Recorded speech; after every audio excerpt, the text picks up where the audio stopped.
Dziękuję, Mirka, and I think that's the extent of my Polish, and I will have to continue in English.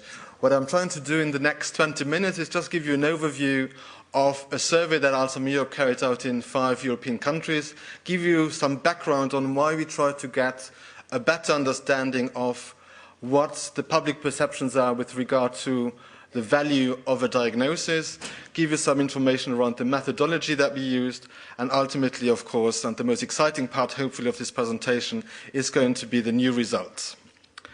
So, this is a conference that I hope we're coming to the end of a 2-day conference, which I found quite interesting. This is a slide that is not one of the slides I had prepared. It's not one of the slides that I wanted to use when I came here, but it's one of the slides that were presented by Shubi Banerjee yesterday morning, and I really thought it was a fantastic introduction, not just to the whole conference, but also to the presentation that I wanted to make. And this is a slide that shows that of the people that have Alzheimer's disease, science estimates that only 1/3 of people with Alzheimer's disease have actually received a diagnosis, and that 2/3 of people with Alzheimer's disease haven't received a diagnosis at all. So now we're going back to the kind of slides that actually are the slides that I haven't stolen from anybody, but are actually slides that we have been using for a number of years. What we tried to find out was, well, first of all, this is a survey that was carried out, which was called the Facing Dementia Survey. It was done in 6 European countries, and it asked carers, how long did it take you from noticing that something was wrong with the person that you're caring for, that you noticed some symptoms, to actually getting a diagnosis and actually getting some confirmation that the person that you were caring for actually had Alzheimer's disease or another form of dementia. So 2/3 of people are not diagnosed. Those people that are actually diagnosed have to wait an awfully long time to get a diagnosis. These range from 10 months in Germany to 32 months in the UK. Again, this was a survey that was carried out in 2005. So if Tadeusz Panowski said that we are getting better in making a diagnosis, hopefully these kind of delays are, of course, going to get shorter. But this is just to give you an idea of the data that we used, why we felt getting an understanding of the public perceptions of the value of diagnosis would be quite important. Alzheimer Europe also carried out a survey that was in 2006.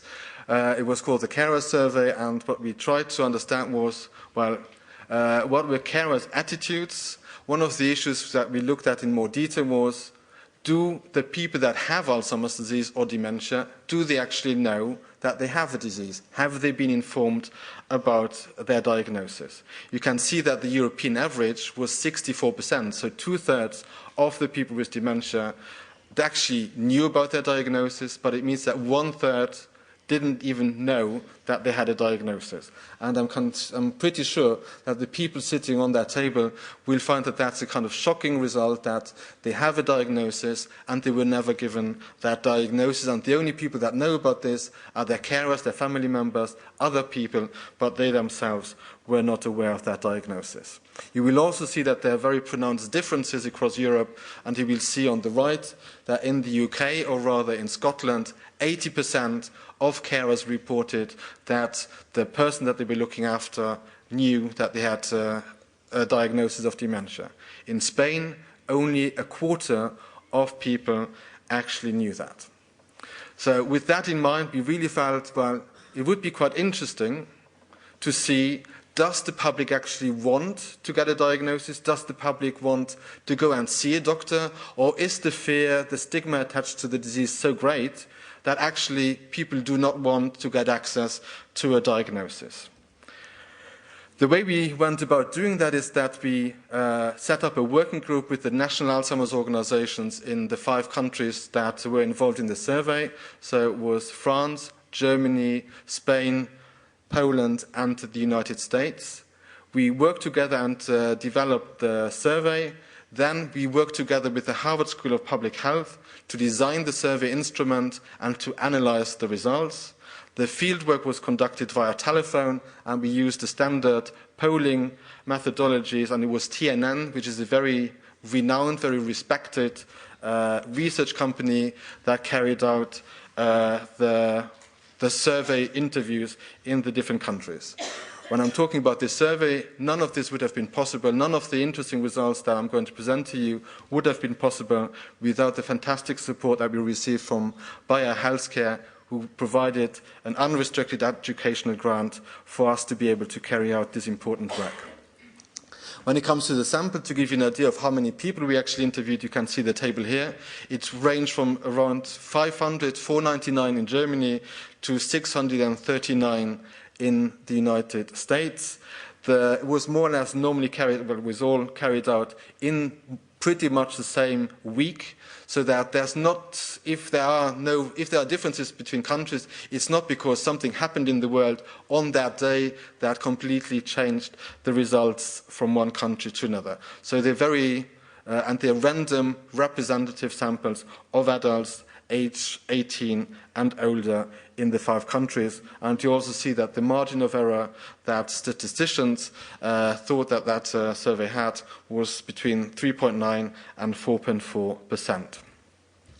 So the first question was it wasn't the first question, but one of the questions that we looked at was if your family member has symptoms of forgetfulness and confusion, would you want your family member to go and see a doctor?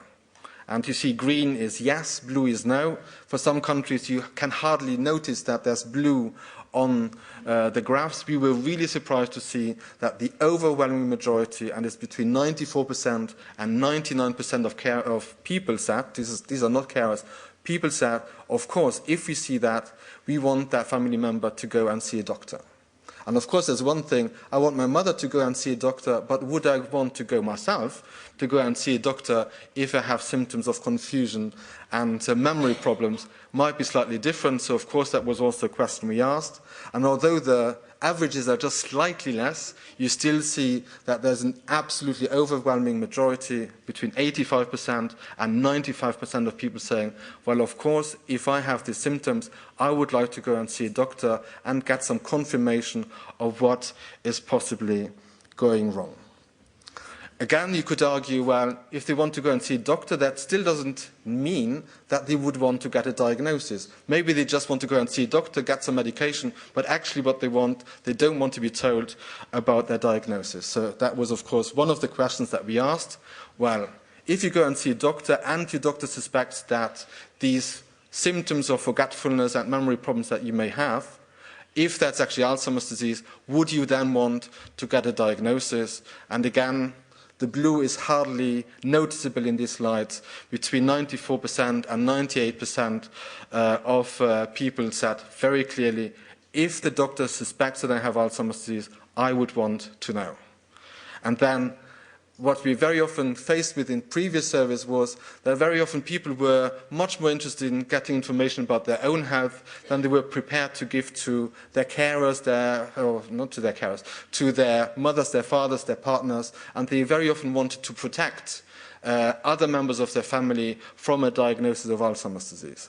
So again, that was a question that we asked, and although it's lower, it is much higher than it has been shown in previous surveys. So between 80% and 87% of people said, well, if a family member of mine has symptoms of confusion and memory loss, that the doctor thinks that that is Alzheimer's disease, between 80% and 87% said, in that case, I also want my family member to know. So I think if doctors are talking about there's nothing to do and people don't want to know, I think this is very irrefutable evidence that that's not the case, that people want to know for their loved ones, and that they are willing to confront this disease. Out of interest, we also want to find out, well, at the moment we're talking not just about diagnosing Alzheimer's disease, but more and more we're also confronted with the possibility of doing predictive testing. If, and the question was very hypothetical, if such a test was to be made available in the future, would you be very likely, somewhat likely, not too likely, not at all likely to take such a test? You will see, of course, that the willingness to get predictive testing is very different from getting confirmation of symptoms for a medical condition. But still, in a lot of countries, there's also interest in that possibility of predictive testing on if such a test was made available, will I develop Alzheimer's disease in the future? But I really want to underline here that that's a very hypothetical question, because such a test at this stage does not exist, but it was something that we found interesting because there is research being carried out in that field, so we want to see what would be the public reaction in the future. But I think that if such a test was to be made available in the future, we would need to have to redo this survey and explain to people, this is the test that's currently available. Would you still, under these kind of conditions, want to get a test? And maybe the results might be slightly different to the very hypothetical question that we actually asked. But giving you this kind of information, over 85% of everybody wants to get a diagnosis of Alzheimer's disease for themselves, for carer, is saying one thing, but how much do these people know about Alzheimer's disease? Have they got any kind of personal experience? Do they know people of Alzheimer's disease? Are they afraid of Alzheimer's disease? Do they know the first thing about Alzheimer's disease? Because saying, of course I want to get a diagnosis of Alzheimer's disease, and they don't know what the disease is, isn't quite the same as saying, I have a very good understanding of the disease. So we also constructed the survey so that we were able to get answers to these questions. Do people have personal experience of Alzheimer's disease? How much is their knowledge about Alzheimer's disease? Are they afraid of Alzheimer's disease? And any of these factors, do they have an impact on whether they would like to get a diagnosis, yes or no? So one of the questions we asked was, do you know somebody with Alzheimer's disease? Do you have a family member with Alzheimer's disease? Or have you even been the person that has been involved in decision-making or care or financial management for the person with Alzheimer's disease? And I have to say, for me personally, this was a very surprising result. That the question, do you know someone with Alzheimer's disease, with the exception of Poland, where only 1 in 2 said they knew somebody, in all the other countries, it was 3/4 of people. So here in this audience, I would imagine it's 100%, but if you go around a city, like most cities, 3/4 of people will have known somebody with Alzheimer's disease, which is an incredibly high percentage, which was higher than what I personally would have expected as an answer to this question. And then asking, do you have a family member who has Alzheimer's disease? And the prevalence in population is around 1%. So what's the kind of, if you know, overall prevalence is around 1% in most European populations. How many people do have a family member with Alzheimer's disease? Probably this is not a particularly representative audience, because the numbers of people, of course, with a family member are much higher here. But even to that question, Poland, it was 1 in 5 people said they had a family member, and in all the other countries it was at least 1 in 3, and it was 42% in the United States of people who said, yes, we have a family member with Alzheimer's disease. We don't know whether this is an aunt, an uncle, a great aunt, or a cousin, or what the relationship is between the person and that family member, but still, these are very strong indications that people are familiar and know people with Alzheimer's disease. And to the question, have you been involved in care, financial management, or decision-making for the person with Alzheimer's disease? That was around 1 in 7 people are what we would describe carers, or have been carers of a person with dementia, and in Spain it was 27%, or 1 in 4. We then tried to see, we're going to go back to these kind of results, the familiarity. Are these kind of people that have been carers, do they have a different view? Are there statistically significant differences in their views on whether they would like to get a diagnosis between those people that have been carers and those that haven't, and there weren't any such differences. So even people that know very well and have been involved in caring for somebody, they would still want to get a diagnosis of Alzheimer's disease. Then it was the whole range of questions around how much do people actually know about Alzheimer's disease? Would they be able to pick out the right symptoms in a kind of lineup of symptoms? Which ones are common symptoms of Alzheimer's disease? You will see that all of these symptoms are very clearly, a lot of people, or most people, know that these are symptoms that are common in Alzheimer's disease. So confusion and disorientation, wandering and getting lost, short-term memory loss, difficulty managing daily tasks, difficulty managing and paying bills. All of these, it's very clear that the public knows that these are symptoms and also common symptoms of Alzheimer's disease. On this slide, there's additional symptoms where there's more divergence between countries. You will see we also put one red herring in this because we said, well, is pain a common symptom of Alzheimer's disease? And it very clearly is not a common symptom. But it's also the one where only a quarter of people think it would be a symptom of Alzheimer's disease. With the others, long-term memory loss, anger and violence, loss of appetite, hallucinations, a lot of people didn't think that they were necessarily common symptoms, but I think even amongst experts, we may have some discussions around, is loss of appetite a common symptom? How common is it? Are hallucinations a common symptom? Yes, there are symptoms that are associated with Alzheimer's disease, but they may, I think, be less common than some of the ones that we mentioned in the page before. But again, interesting, this really gives you an indication that people have a pretty good understanding what Alzheimer's disease is. But what also might be a symptom, or what you might recognize from this answer, is that they are very much aware of some of the early symptoms and some of the later symptoms or moderate stage symptoms, like long-term memory loss compared to short-term memory loss, they may be slightly less familiar with. One of the questions that we found of interest as well, and especially in the United States, they wanted this to be included in the survey, is Alzheimer's disease a fatal disease? And in the US, where they have been campaigning around this important fact, Alzheimer's disease does shorten people's lives.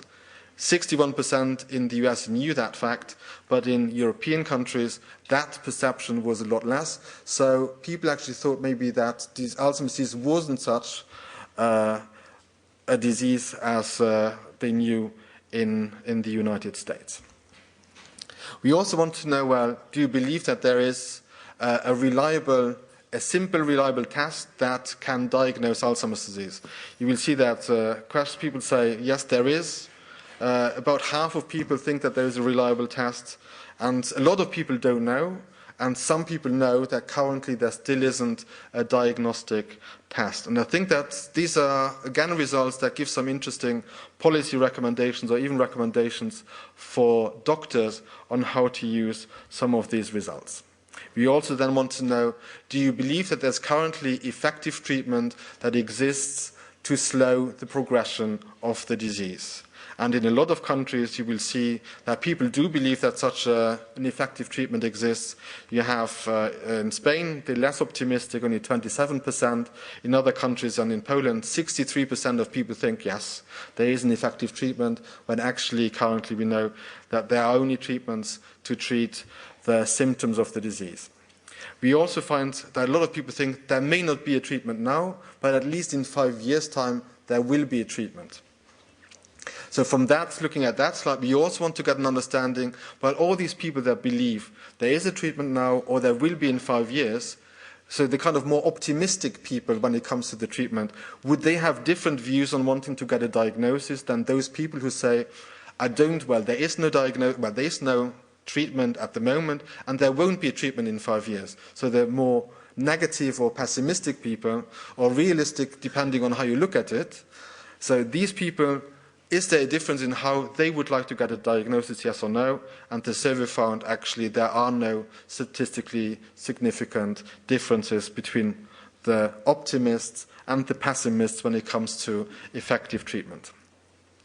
What we found quite interesting as well is that one of the questions was, are you worried about getting Alzheimer's disease yourself? Or are you worried that a member of your family might be getting Alzheimer's disease? And you see that it is a very big public concern for people in a number of countries, but there are also huge differences in that kind of concern. This was the question. So 95% in Spain said that they were worried that either they themselves or a family member might develop Alzheimer's disease. It was slightly less in other countries, but you will see that the concern about this disease is very, very high, of course. And then we gave them a list of about 8 diseases to choose from, and which one is the disease that you actually believe that you are the most afraid of. And in most countries, apart from Poland, where Alzheimer's disease comes third, but in all other European countries, Alzheimer's disease is very strongly the second most feared disease And not surprisingly, as people get older and in the age group of 60 plus, Alzheimer's disease actually becomes the biggest fear for the people that responded to that survey. When it comes to the question, which is the reason why we're carrying out the survey and why we've included it in the value of knowing, does fear of Alzheimer's disease make a difference on whether people want to know yes or no? So we looked at those people that believed Alzheimer's disease was their biggest fear. Did they have statistically significant differences with regard to their willingness to accept a diagnosis and to confront the disease? And the survey didn't find any differences. So very clear, this is a survey that demonstrates that any GP, any professional that says people do not want to know, you can tell them you're absolutely simply, you're wrong, because this survey shows that people are, despite fear, with the knowledge that they have, they really are ready to confront Alzheimer's disease and to accept a diagnosis. So what are the conclusions for some of this? So for Alzheimer's organizations, we can say, well, there is a very high awareness of Alzheimer's disease. We can really be in a way proud that people are able to recognize a lot of the symptoms. They know a lot of facts about Alzheimer's disease. And I think that's possible because of the continued campaign that organizations, such as all of our organizations here, have actually carried out in the past years. We may have to fine-tune some of the messages, also make people aware of some of the later symptoms, talk about the fact that Alzheimer's disease is a disease that actually affects longevity and survival in people. So that's something that we may have to concentrate on. But on the whole, Alzheimer's organizations can really say we've done a good job. Healthcare professionals, the message is very clear. People that come to your practice that have these symptoms, these people want to get a diagnosis. They are not just coming because somebody else sends them.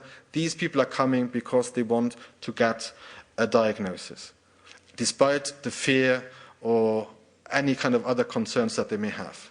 But if these people come to see you and you give them a diagnosis, these people also have very high expectations with regard to treatment and to the reliability of the diagnosis that you've just given them. So that has to be something that you need to discuss realistically, that any kind of treatment that you're in the position to give them is symptomatic and is not a cure and is not delaying the progression of the disease.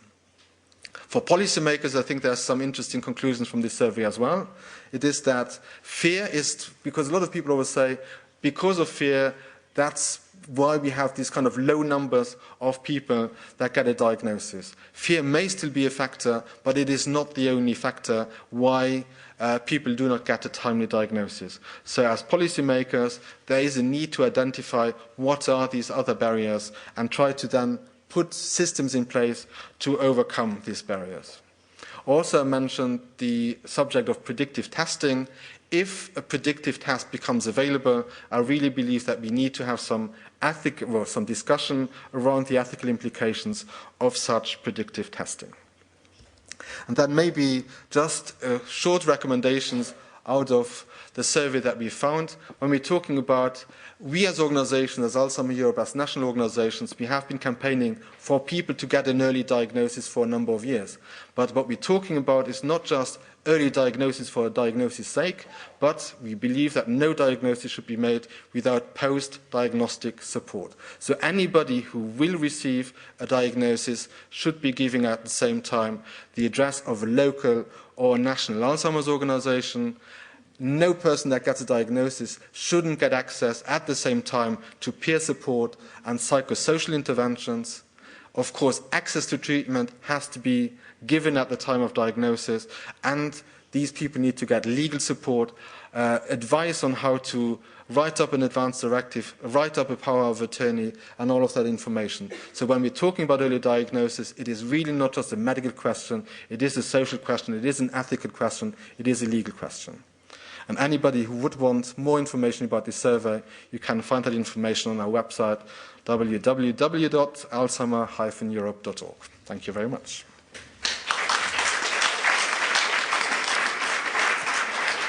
Thank you, Jean.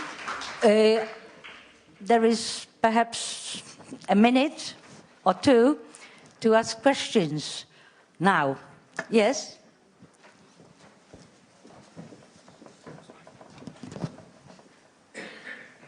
Thank you. This is a great survey, and all congratulations to you all who have done it. I have just one technical question. On the few slides in the beginning, I saw the note the question was not asked in the US. Is there any special reason for this? The reason why we didn't ask that question in the US was that the survey that we had carried out about people not being informed about the diagnosis was really, well, a European concern. When we discussed that with the working group, the US said, well, this is not an issue that we are facing in our work, and this is really not a problem that we have. And that was one of the reasons why we didn't ask that question in the United States.